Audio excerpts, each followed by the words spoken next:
Assalamualaikum warahmatullahi wabarakatuh. Selamat pagi semuanya. Sudah pada sarapan? Lagi bisa apa? Ayam. Apa lagi? Hari ini ada ayam juga Kak? Oke. Sekarang sebelum kita memasuki materi pagi pada hari ini, alangkah baiknya kita berdoa terlebih dahulu, diminta untuk kelas dipimpin. Nah, saya mau wakil kan? Aldi, ayo Aldi, pimpin kelasnya. Berdoa dulu.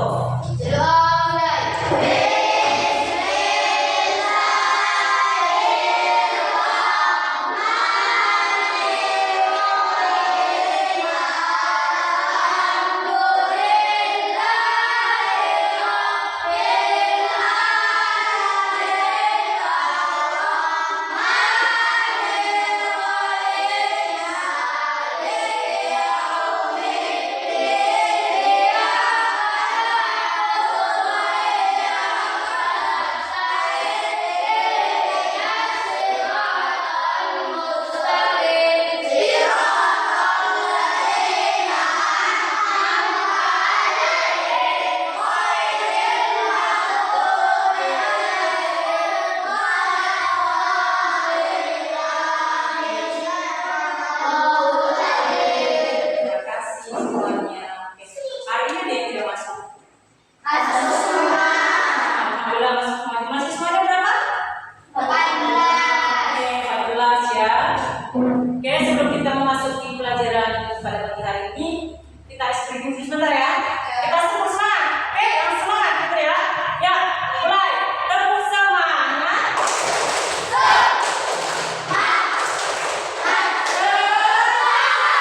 Oke, bagus, good job. Oke, sekarang materi kita pada pagi ini adalah tentang temanya lingkungan sekitar. Ada yang tahu nggak lingkungan sekitar itu apa? Tidak? Oke. Lingkungan sekitar adalah segala sesuatu yang ada pada sekitar kita, baik makhluk hidup maupun benda mati. Ada yang tahu nggak contohnya di lingkungan sekitar itu apa? Meja, terus kursi. Enggak, salah satu contohnya ada rumah. Kalau rumah itu termasuk lingkungan sekitar bukan? Sekolah? Masuk. Apa lagi? Kalau taman termasuk nggak? Masuk. Jalan, sungai itu adalah salah satu contoh di lingkungan sekitar. Jenis-jenis lingkungan itu Pak, ada berapa? Ada yang tahu nggak? Ada lingkungan alam. Lingkungan alam itu apa aja? Ada yang tahu nggak? Apa? Ada satu kayak taman, ada gunung, itu namanya lingkungan alam.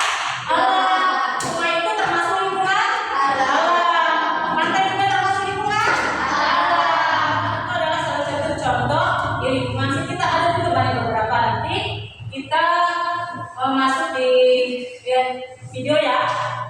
Nanti kita lihat di sini ada contoh lingkungan alam sekitar.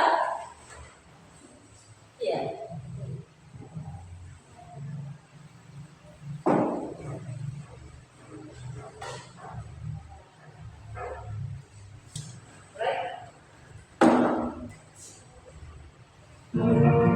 Oke, kita akan menonton sebuah video tentang perkenalan dengan lingkungan sekitar. Boleh disimak ya.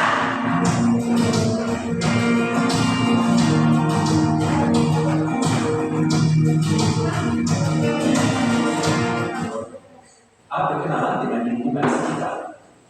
Satu, berkenalan dengan alam. Alam senantiasa menunjang kehidupan manusia. Sandang, pangan, dan papan merupakan bahan-bahan yang diolah dari alam. Makanan seperti nasi, sagu, jagung, dan umbi-umbian dihasilkan dari alam. Kapas yang diolah menjadi pakaian juga berasal dari tanaman. Kayu dan pasir yang menjadi bahan bangunan juga diambil dari alam. Akan tetapi, pernahkah terlintas dalam pikiran kalian kapankah alam yang kita pijak ini terbentuk? Kalian dapat menelusuri beberapa buku ini dengan menyimak informasi berikut. Umur bumi pada saat ini kurang lebih sudah 2,5 miliar tahun. Para ilmuwan mengidentifikasinya berdasarkan temuan-temuan geologis. Pada awal pembentukannya, bumi belum stabil dan bersuhu panas sehingga disebutkan bahwa belum ada tanda-tanda kehidupan. Zaman ini disebut dengan zaman Arkabon. Berikutnya, zaman Paleozoikum berlangsung 340 juta tahun dengan munculnya tanda-tanda kehidupan dari makhluk hidup. Selanjutnya, zaman Mesozoikum yang berlangsung kira-kira 140 juta tahun lalu. Pada zaman ini, jenis burung dan mamalia juga muncul.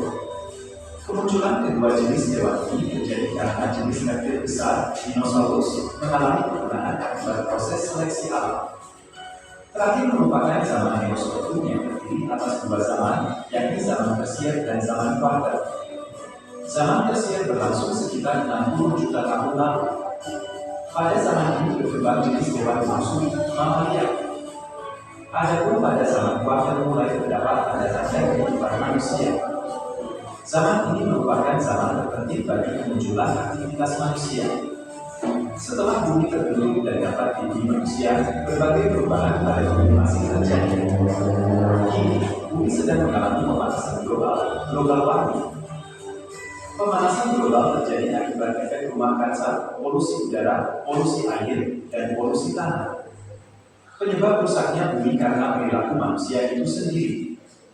Alam menyediakan berbagai hal yang dibutuhkan oleh manusia, di antaranya barang-barang tambang seperti logam sebagai bahan dasar untuk membuat berbagai benda, contohnya kendaraan bermotor. Hal tersebut merupakan dampak positif dari hubungan antara manusia dan alam. Namun, interaksi manusia dan lingkungan juga dapat menimbulkan pencemaran lingkungan sebagai dampak negatif. Sebagai contoh, kegiatan ekonomi manusia telah menghasilkan emisi gas pencemaran di berbagai negara. Dampak dari pencemaran lingkungan tersebut yaitu munculnya berbagai penyakit hingga menyebabkan kematian. Berikut ini beberapa contoh pencemaran sebagai akibat dari interaksi manusia dengan alam. Pada masa pandemi COVID-19, pemandangan wilayah ke arah selatan Jakarta tampak lebih bersih. Gunung Gede Pangrango terlihat dari wilayah Jakarta secara jelas. Namun pada September 2023, Jakarta mempunyai kualitas udara yang buruk.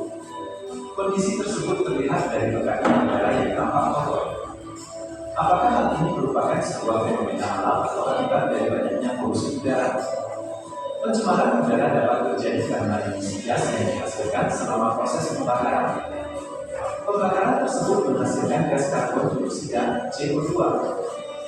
Kandungan CO2 yang tinggi di atmosfer dapat menyebabkan efek rumah kaca. Ini adalah salah satu contoh tentang perkembangan dengan lingkungan sekitar ya. Tadi ada di dalam video di sini ada yang bisa ditanyakan atau yang bisa memahami tentang lingkungan sekitar, dia tahu nggak? Apa ya? Kalau kita menjaga sampah itu termasuk di lingkungan sekitar atau bukan? Iya. Kalau sudah ya kita akumulasi emisi gas hasil. di sini ada pencemaran udara. Hal tersebut mempunyai karakteristik dapat ditembus panas matahari, tetapi sulit untuk memantulkan kembali panas matahari. Dampaknya, panas matahari terperangkap di udara sehingga suhu permukaan bumi menjadi naik. Pencemaran udara berpengaruh pada aktivitas manusia. Sebagai contoh, di sini ada pencemaran udara. Pencemaran udara berpengaruh pada aktivitas manusia. Sebagai contoh, pada bulan Agustus tahun 2023 di sini ada pemerintah DKI Jakarta membuat ketentuan supaya para pekerja dalam lingkup pemberi kerja dari rumah karena kualitas udara yang sangat buruk. Contohnya, mungkin kalau kita di sini polusinya agak berkurang ya daripada Jakarta. Kalau di Jakarta ibaratnya kalau kita nonton di TV, polusi udara keadaan lingkungan sekitar kan sangat luar biasa, ya.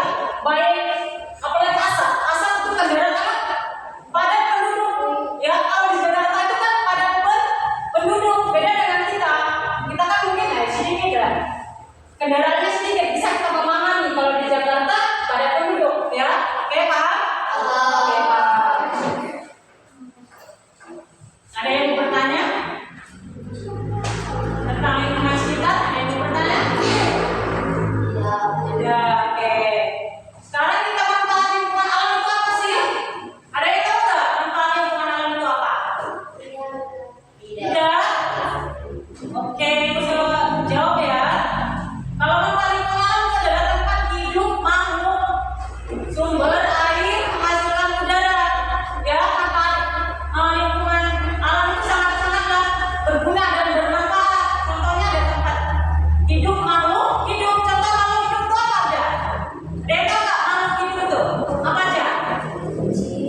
Nah, di sini juga ada lingkungan buatan. Apa sih lingkungan buatan itu? Ada yang tahu nggak? Buatan. Kalau contoh sekolah ini termasuk lingkungan buatan bukan? Buatan. Kalau jembatan? Jalan? Itu termasuk lingkungan buatan. Karena manfaatnya banyak ya. Contoh kalau sekolah ini kalau dibuat untuk berapa?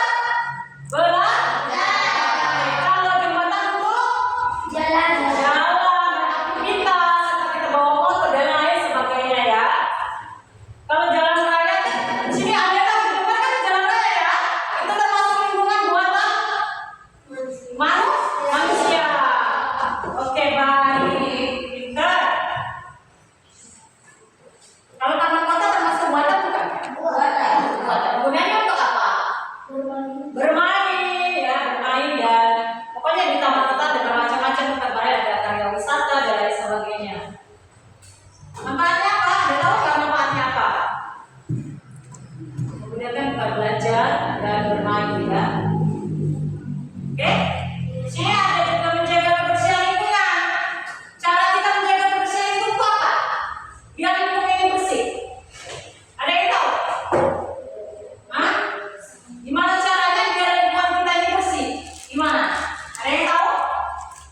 Contohnya kalau saya jauh-jauh kita ambil contoh di lingkungan sekolah aja. Kalau di sekolah itu harus membuang apa? Biar sekolahnya bersih dan rapi. Harus apa? Membuang sampah. Oke, membuang sampah pada tempatnya. Bagus. Menyapu halaman. Sekolah itu tempatnya bersih, nyaman dan rapi. Biar apa? Biar kalau tiap pagi itu ya sebelum sampai di sekolah, sebelum masuk kelas kita harus menyapu halaman, membersihkan sampahnya dan membuang pada tempat sampah. Tidak juga mencoret-coret tembok ya. Tembok ini jangan dicoret-coret. Kan sekolahnya sudah bagus ya. Temboknya jangan dicoret-coret ya. Baik coret-coret pakai spidol atau pulpen itu jangan ya. Karena lingkungan itu penting. Jadi apalagi lingkungan sekolah ya. Sekolahnya sudah bagus, jangan dicoret-coret. Lingkungannya harus terjaga dengan bersih, biar kelihatan bagus dan rapi.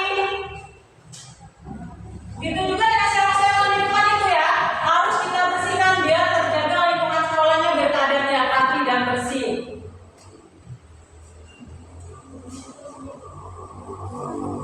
Oke, di sini ada sikap peduli terhadap lingkungan. Nah, yang tahu nggak sikap peduli terhadap lingkungan itu apa?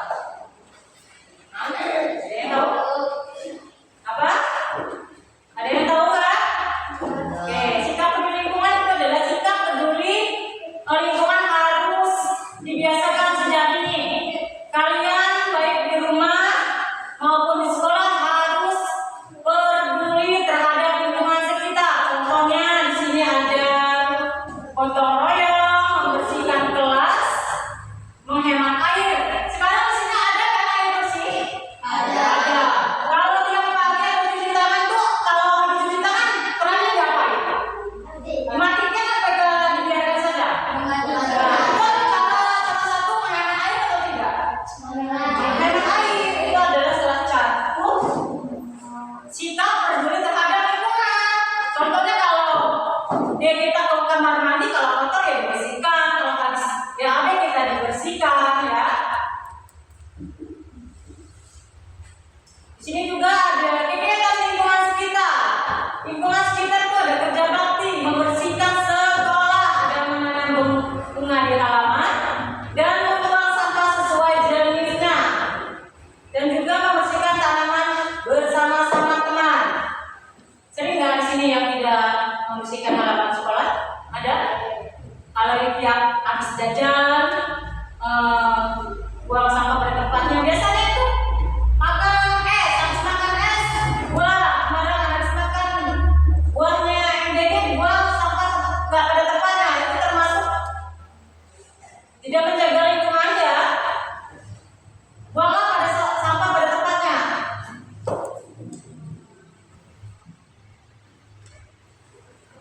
Tidak saya. Semuanya masih semangat? Masih.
manusia dan tempat belajar yang dan bermain.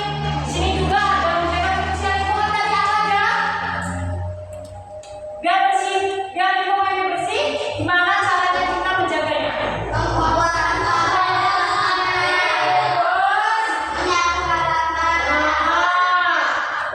Tidak mencoret-coret, membersihkan selokan. Salah satu contoh membersihkan lingkungan, misalnya ada lingkungan sekolah, baik lingkungan sekolah maupun lingkungan rumah. Begitu juga kalau lingkungan rumah kita kotor, kita juga harus membersihkan, baik di depan rumah ataupun di dalam rumah, selokan. Biasanya kita tuh sering menyapu ya, menyapu halaman, itu termasuk membersihkan lingkungan pada halaman rumah. Oke, baik. Sini juga ada sikap peduli lingkungan. Apa aja sikap peduli lingkungan itu? Ada yang tahu? Oke, ada yang tahu itu sikap peduli lingkungan adalah gotong royong. Contohnya tadi ada gotong royong di kelas, menghemat air atau mematikan lampu. Oke, baik. Ada yang tahu nggak kesimpulan materi kita pada hari ini apa? Setelah mempelajari tentang lingkungan sekolah, ada yang tahu nggak? Ada yang tahu? Yang enggak? Oke, kalau nggak ada yang tahu, ibu memberikan sedikit kesimpulan tentang pembelajaran materi kita pada hari ini. Lingkungan sekitar adalah harus dijaga kebersihan dan kelestariannya. Lingkungan yang bersih membuat hidup sehat, nyaman, dan indah. Kita juga harus peduli terhadap lingkungan mulai dari rumah, sekolah, dan yang lainnya. Contohnya di rumah dan sekolah itu harus peduli ya. Lalu kita peduli terhadap lingkungan. Kalau tidak peduli, siapa lagi yang peduli? Apalagi di sekolahan, ya. Siapa yang peduli kalau enggak siswanya? Baik pun di rumah, siapa yang peduli kalau enggak anaknya? Contohnya tadi di sekolahan, buang sampah pada tempatnya, mematikan keran, dan sikap gotong royong itu harus ada. Kita harus sama-sama peduli, bukan peduli terhadap orang lain aja, peduli terhadap sesama teman dan sekolahan, baik pun lingkungan sekitar. Oke? Oke, baik anak-anak semuanya. Materi kita cukup sampai di sini aja. Mudah-mudahan apa yang ibu sampaikan bermanfaat semua. Ya. Nanti setelah sesi selesai, nanti ibu ada kasih tugas ya untuk pekerjaan rumah. Itu nanti ibu lakukan apa yang bisa nanti setelah sesi selesai ya. Sekali lagi materi kita cukup sampai di sini. Nanti kita lanjut lagi di pertemuan yang akan datang. Besok kita ada pertemuan di jam kedua ya. Materinya kita lanjut dari materi lingkungan dan sekitarnya. Oke? Sekian dari ibu mohon maaf apabila banyak salah dalam penyampaian materi dan